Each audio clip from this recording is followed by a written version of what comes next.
네, 안녕하세요. 이광현 한의사입니다. 오늘은 식욕이 없는 식욕 부진에 대해서 말씀을 드리겠습니다. 사람들 중에는 정말 주체할 수 없는 식욕을 억제해 달라고 하는 분들도 계시지만 정반대로 정말 식욕이 없어서 구미가 당기지 않으니까 밥맛 좀 있게 해달라고 하는 분들도 의외로 많습니다. 오늘은 식욕 부진에 대해서 한의학에서는 어떻게 진단하고 치료하는지 알아보도록 하겠는데요. 식욕 부진이란 말 그대로 배가 고프지도 않고 그리고 밥을 먹기도 싫은 상태를 말하는데, 사람들 중에는 나는 하루 종일 음식을 봐도 식욕이 당기지 않고 배가 고프지도 않는지 모르겠어 라고 말씀하시는 분들이 바로 식욕 부진이라고 얘기를 할 수가 있습니다.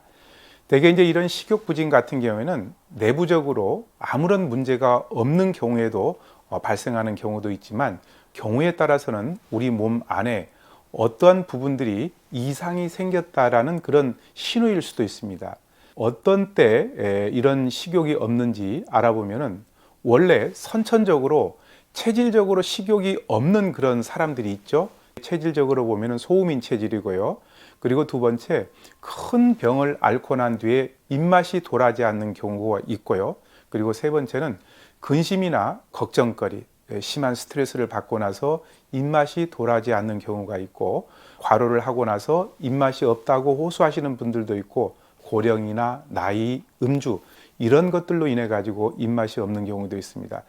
그러나 최근에는 코로나19 후유증으로도 입맛이 없다라고 이렇게 불편함을 호소하는 분들이 의외로 많습니다. 식욕 저하를 일으킬 수 있는 질환을 한번 살펴보게 되면요, 만성 위염과 또 위하수, 위무력증이나 위궤양이나 변비 같은 질환이 있을 때 식욕이 현저하게 떨어지고, 감기나 폐결핵, 그리고 갑상선 기능 저하나 간염, 입안에 염증이 있는 구내염이나 우울증이 있을 때도 식욕이 현저하게 떨어지는 경향이 있습니다. 경우에 따라서는 항생제나 각성제, 진통제 같은 약물 때문에도 식욕이 없는 경우가 있습니다. 한의학에서는 이 식욕이라고 하는 것은 비위장의 기능과 밀접한 관련이 있다고 보는데, 비장과 위장이 약하면은 식욕이 없고 잘 체하고 소화가 잘 안 된다라고 이렇게 보고 있는 것이죠. 이런 상태가 오래 지속이 되게 되면은 평소에 배가 자주 아프고 입맛도 없고 대변 상태가 좋지 않으면서 사지 말단으로 영양 공급을 잘 해줄 수 없기 때문에 전신이 무기력해지기가 쉽습니다. 선천적으로 비위장이 허약하게 태어난 체질의 경우나 평소에 소화기를 잘 관리하지 못한 분들은 식욕부진이 올 수가 있습니다. 사상 체질로 본다면 소음인 체질 같은 경우에는 선천적으로 비위가 약하게 태어난 사람들인데, 어렸을 적부터 음식량이 적고 잘 체하고 소화가 잘 안 되고, 그래서 늘 음식 먹는데 조심하고 신경을 쓰는 분들입니다. 이런 분들은 기름지거나 질기고 찬 음식을 드셨다면 배가 아파오다가 설사가 나기도 하고 또 기운이 없어지는 경우도 많습니다. 또 조금만 신경을 쓰면 밥알이 모래알 같다, 또 입안이 솥에 같다라는 그런 표현을 많이 씁니다.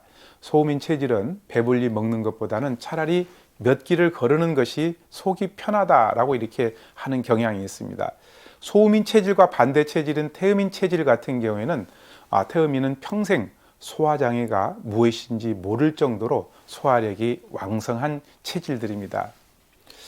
옛날부터 한의학에서는 약식 동원이라고 해가지고요, 밥이 보약이라는 말처럼 음식과 약은 그 근원이 같기 때문에 음식으로도 건강을 지켜나갈 수 있다라고 얘기를 했습니다. 따라서 우리가 건강을 위해서는 약에 의존하기보다는 좋은 음식을 그 사람의 체질에 맞게 골고루 잘 챙겨 먹는 것이 건강을 지키는 왕도라고 얘기를 할 수가 있습니다. 걱정거리나 스트레스가 식욕 저하의 원인이라고 얘기를 했는데요. 정신적인 문제 때문에 생기는 식욕 부진도 아주 많습니다. 걱정이나 심한 스트레스를 느끼는 사람, 그리고 예민한 사람들 같은 경우에는 식욕 부진에 빠지기가 쉽습니다. 소화기관이라고 하는 것은 자율신경 중에 부교감신계의 영향을 받는데, 걱정이나 근심, 스트레스는 부교감신경계의 기능을 억제시키기 때문에 식욕이 없어지는 겁니다. 한의학적인 관점에서 보게 되면은요, 이러한 감정의 변화를 칠정이 울결되었다고 보는데, 이 칠정 울결이 되면은 비위 기능을 억압시키기 때문에 식욕이 없어지고 소화 장애가 생기는 겁니다. 식욕을 돋구는 일반 요법으로는 향신료로 식욕을 좀 돋굴 수가 있습니다. 약간 매운 음식은 식욕을 증진시킬 수 있지만 너무 맵고 짠 음식은 위장을 자극해 가지고 오히려 소화력을 떨어뜨릴 수가 있습니다. 그래서 식욕을 돋굴 수 있는 적당한 향신료나 음식을 쓰면 좋은데, 뭐 예를 들면은 마늘이나 생강, 후추, 양파 이런 음식들이 대표적이죠. 그리고 식사량은 한꺼번에 많은 양을 드시기보다는 소량의 음식을 좀 자주 드시는 것이 식욕을 돋구는 데 도움이 되고요. 좋아하는 한 가지 반찬보다는 여러 가지 음식을 골고루 맛보게 해서 입맛을 돋구는 것도 괜찮습니다. 또 식품을 조리할 때 불에 굽게 되면은 독특한 향으로 인해 가지고 입맛이 돋아질 수 있으니까 구이나 튀김으로 조리 방법을 한 번 정도 이렇게 변화시키는 것도 괜찮겠고요. 배를 따뜻하게 해주고 배꼽을 중심으로 시계 방향으로 마사지를 해주게 되면은 위와 장의 운동이 활발해져서 소화도 잘 되고 식욕도 증진될 수가 있습니다. 색깔과 식욕이 밀접한 관련이 있다라는 얘기를 들어보셨을 텐데요. 음식을 조리할 때나 그릇에 담을 때 색깔과 모양을 고려하고 식탁이나 식사하는 공간들을 식욕을 돋구는 색상들로 배치하게 되면 도움이 되겠죠.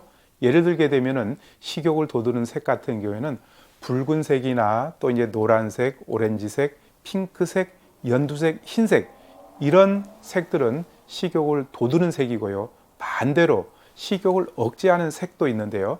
파란색이나 짙은 녹색, 보라색, 검정색이 대표적입니다. 식욕을 돋구는 음식은 어떤 것들이 있을까요? 향신료로서는 마늘, 양파, 부추, 파, 생강 이런 음식들이고요. 신맛을 내는 음식인 식초나 레몬, 오렌지나 귤, 유자 이런 음식들도 식욕을 돋구죠. 쌉싸래한 나물, 두릅이나 냉이, 달래, 쑥갓도 식욕을 증진시킬 수가 있습니다. 식욕을 돋구는 한방차로는 산사차를 권하고 싶은데요. 이 산사라고 하는 것은 아가위 열매라고 하는 것으로서 산에서 볼 수 있는데 작은 사과, 그러니까 애기 사과처럼 되어 있는 겁니다. 한방에서는 산사를 아주 옛날부터 소화제로 널리 약재로 써왔습니다. 맛이 좀 새콤해서 입맛을 돋구는 데는 이만한 약재가 없습니다. 특히 산사는 지방 분해 효소인 리파제하고 단백질 분해 효소인 펩신을 함유하고 있어가지고 고기를 소화시키는 데 장점이 있습니다. 또 혈관에 낀 콜레스테롤을 분해하는 효능이 있기 때문에 고지혈증이나 동맥경화증 그리고 뇌경색 등을 예방하는 효과가 있죠. 두 번째는 생강입니다. 생강은 우리가 음식으로도 쓰고 약으로도 쓰는데 생강은 옛날부터 동양과 서양을 막론하고 위를 건강하게 하는 식품으로 굉장히 유명한 식품입니다. 생강의 매운맛을 내는 징제로 성분 같은 경우에는 위에 그리고 장에 운동을 활발하게 해주고 또 유액 분비를 촉진시켜주고 소화 기능을 활성화시켜주는 역할을 가지고 있습니다. 그래서 소화불량이나 식욕 부진이 있으면 따뜻한 생강차를 식후에 드시면 좋습니다. 논어에 보게 되면은 공자님께서는 생강을 무척 좋아하셔가지고 즐겨 드셨다라고 이렇게 나와 있고, 음식에 해박한 식견을 가지고 있었던 소동파 역시 생강을 즐겨 드셨고, 율곡 이희 선생님은 출세길로 떠나는 제자들에게 생강을 선물로 주었다라고 이렇게 전해질 정도입니다.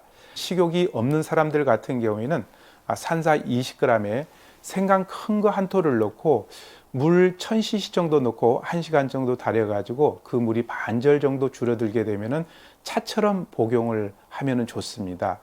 무, 사과, 귤도 도움이 되는데 소화를 촉진시켜주는 대표적인 음식이 바로 무, 사과, 귤입니다. 무에는 디아스테제라는 소화 효소가 함유되어 있기 때문에 소화를 직접 돕고, 사과와 귤은 유액 분비를 촉진시켜주는 기능이 있습니다. 식후에 무, 사과, 귤을 각각 먹어도 좋지만 믹서기에 무 반 토막, 사과 반 개, 귤 한 개를 넣고 갈아서 먹어도 좋습니다. 네 번째는 매실인데요. 매실은 위장과 십이지장의 소화액 분비를 촉진시켜주는 작용이 있기 때문에 체기나 소화불량을 개선시켜주고 장을 깨끗하게 하는 정장작용이 있기 때문에 배탈로 인한 복통이나 설사에도 많은 도움을 줄 수가 있습니다.